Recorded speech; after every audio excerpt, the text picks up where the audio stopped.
আষাঢ় গেল শ্রাবণ এলো রে, যাবো চল ঢালতে যাবো জল।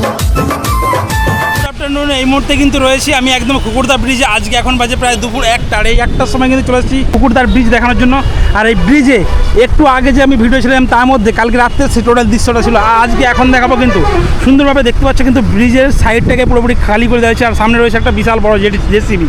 আর এই জেসিবি দিয়েই কিন্তু সমস্ত যত পানা ডাল পালা সব কিছু আছে সমস্ত কিন্তু পরিষ্কার করার জন্য এখানে রাখা রয়েছে এই জেসিবিটা। দিক দিয়ে কিন্তু রাস্তার যানবাহন চলাচল কিন্তু এখন বন্ধ রয়েছে, কারণ বহু মানুষ কিন্তু এখন যাতায়াত করতে লেগে গিয়েছিলো, তো তারাও কিন্তু এখন বন্ধ রেখেছে। আর ওই যে জায়গাটা দেখতে পাচ্ছ ওখানে কিন্তু বাঁশ দিয়ে আটকে দেওয়া হয়েছে সাধারণত, আর কিছু কিছু মোটরসাইকেল বাইক আরোহীরা কিন্তু ওখান থেকে যাতায়াত করছে। আর জলের স্রোত কিন্তু গভীর হয়েছে, জল উপর দিক থেকে হু শব্দে বইছে, আর যারা যেই পানাগুলো কিন্তু আসছে সেই পানাগুলো উপর দিকে দেখতে পাচ্ছ পুরোপুরি গার্ড করছে। আর জলের স্রোত তো প্রচুর পরিমাণ রয়েছে, জলের স্রোতের সাথে সাথে এই যে জায়গাটায় কালকে রাত্রের দৃশ্য তোমাদের দিকে দেখেছিলাম যে পরিমাণ এখানে পানা জমে গেছিলো, সেই সমস্ত পানাগুলোকে এই জেসিবির দ্বারাই কিন্তু পরিষ্কার করা হয়ে গেছে। আর এখানে দেখো এখানে কিন্তু জল যেহেতু এখনও কম রয়েছে, পরবর্তীকালে জল বাড়লে এই ব্রিজের উপর দিয়েই কিন্তু জল যাতায়াত করবে, আর সেটা দেখার জন্য কিন্তু বহু মানুষ অলরেডি এখন থেকে আসতে শুরু করেছে। দেখতে পাচ্ছ এখানে যে কচুরি পানা, সেই কচুরি পানাগুলো কিন্তু আবার আস্তে আস্তে কিন্তু আটকাতে শুরু হয়ে গেছে।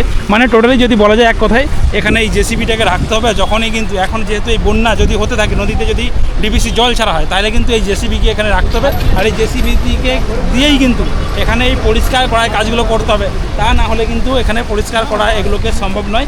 আর এখানে জাম হয়ে গেলে তাহলে উপরের দিকে নদীতে কিন্তু প্রচুর পরিমাণ জল আস্তে আস্তে কিন্তু বেড়ে যাবে, আর তার ফলে কিন্তু নদী ভাঙার চান্স থাকতে পারে। সেই জন্য কিন্তু এখানে এই জেসিবি রাখা। আর এই জেসিবি দিয়ে টোটাল দেখতে পাচ্ছ কাজকর্ম হচ্ছে, তো এখান দিয়ে নামার চেষ্টা করবো। দেখছি সবাই নামছে, স্লিপ খেয়ে যাবো নি তো।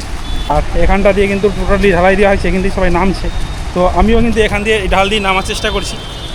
আর দেখতে পাচ্ছ এই ঢাল দিয়ে কিন্তু সবাই তো এখানে রিস্ক নেবে না, কারণ এটা আছে যে স্লিপ খেয়ে যেতে পারে। তো মোটামুটি এখন একদম ব্রিজে চলে এসেছি ভাই, ব্রিজের দৃশ্যটা তোমাদের দিকে দেখানোর জন্য। এখানের পুরোপুর দেখতে পাচ্ছ একদম জলের স্রোত খালি বইছে কীরকমভাবে দেখো, জলের স্রোতটা খালি দেখো, জল কিন্তু হু শব্দে বইছে। আর এইটা হচ্ছে পুরনো ব্রিজ, টোটাল দেখো পানা এখানে একদম। এই যে ভিডিও করার জন্য বহু মানুষ কিন্তু এই যে জায়গায় দেখতে পাচ্ছ আসছে, আর এই জায়গায় দেখো জলে পুরো নদীর মাঝখানে রয়েছে। যদি উপর দিক দিয়ে জলটা আসতো তাহলে কিন্তু আরও ভালো লাগতো। এই যে নোংরা আবর্জনা হয়ে গেছে এগুলো কিন্তু পরিষ্কার হয়ে যেত।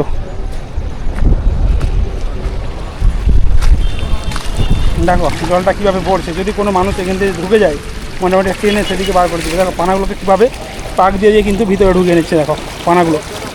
আর এখানে কিন্তু আবার পানা জমতে শুরু হয়ে গেছে, পুরোপুরি পানা একদম দেখতে পাচ্ছ হু শব্দে কিন্তু আসছে দূর দূরান্ত থেকে। আর সেই পানাগুলো এখানে এসে এই গর্তের মধ্যে ঢুকে ওপারে চলে যাচ্ছে কলাঘাটের সেই ব্রিজের দিকে।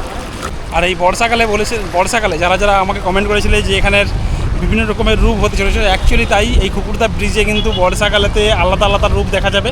এখন একরকম রূপ দেখছেন, হয়তো বা দু একদিনের মধ্যে আবার আলাদা রূপ ধারণ করবে এখানের দৃশ্য। তো টোটাল দেখো পানার স্পিড কতটা স্পিডে কিন্তু এই পানাগুলো আসছে। আর এখানে আবার কিন্তু জাম হয়ে রয়ে গেছে। দেখো এই পানার মধ্যে আমি যদি নামি তাহলে কিন্তু পুরো নামা হয়ে যাচ্ছে। দেখো এখানে কিন্তু আমি দাঁড়িয়ে পড়েছি, পানার উপরে টোটালি কিন্তু নামা যাচ্ছে, এতটাই এখানে কিন্তু হার্ড রয়েছে এই পানাগুলো। দেখো এখানে কিন্তু একটা চং রয়েছে, সেই চং দিয়ে কিন্তু হু হু জল পাস হচ্ছে।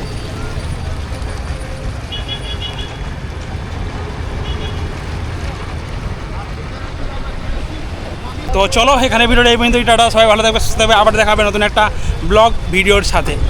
আবার আপডেট দিতে থাকবো, বিকেলের দিকে যদি আসি তাহলে বিকেলের দিকে কিন্তু আপনার দিকে আপডেট দিতে থাকবো।